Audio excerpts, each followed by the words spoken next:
BJP कार्यालय पे सुबह का दिनचर्या ये था कि मैं सुबह 6 बजे घर से निकलता था, पार्टी कार्यालय जाता था, ताला खुलता था। उसके बाद कुर्सी ठीक ठाक करके स्वयं झाड़ू लगाता था।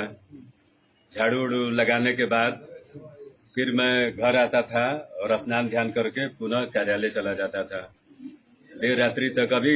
कभी कभी तो ऐसा होता था कि किसी परीक्षा के कारण या किसी बीमारी के कारण किसी को हॉस्पिटल ही आना हो, परीक्षा के कारण विद्यालय आना हो, तो जो कार्यकर्ता होते थे वो मुझे फोन करते थे कि भाई मेरी लड़की आ रही है, चाहे लड़का आ रहा है, रात्रि में यहीं कार्यालय पे विश्राम करेंगे।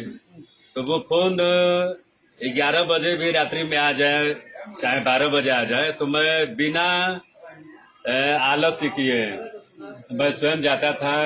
उस समय भी ताला खोलता था, उनको पूरी व्यवस्था बना के, और फिर मैं घर आता था। यह प्रक्रिया मुझे लगता है कि निरंतर कई वर्षों तक चली। आज चूंकि अपना नया कार्यालय बन गया है। लोग बहुत कुछ बोलते भी थे उस वक्त। जी, बहुत कुछ बोलते थे। बहुत आप लोगों ने बहुत झेला भी है, लोगों की बहुत झेला है, लेकिन एक लोग करते थे। वो याद है उस समय वो बात? लोग मजाक उड़ाते थे कि ये सब कहने में कुछ है वो नहीं, और ये जो आप कर रहे हैं इसका कोई लाभ मिलने वाला नहीं है।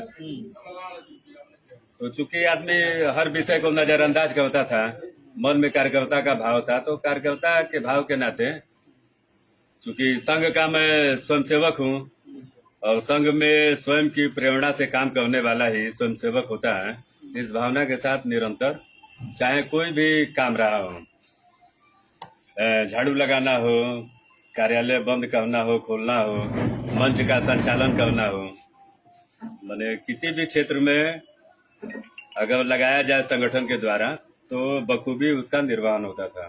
जो परिवार की जो जरूरतें थी वो कैसे आप पूरा करते थे? अब परिवार की जरूरतों को सबसे पहले तो संगठन की क्या जरूरत है उसको पूरा करना है, या भाव लेके आदमी काम करता था।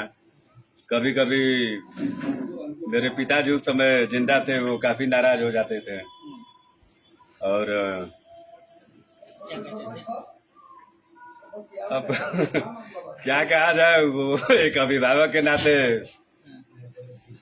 कभी कभी इस प्रकार की स्थिति का निर्माण होता था कि वो पिटाई भी कर देते थे। ये बहुत बड़े नेता हुए, वो दिन भर घर छोड़ के जाना है, परिवार की चिंता नहीं है, लेकिन कभी कभी आंखों में आंसू भी आ जाते थे, लेकिन अकेले उस चीज को आदमी सहन करता था और फिर थोड़ी देर बाद वही भाव लिए संगठन के काम के लिए आदमी आगे बढ़ता था।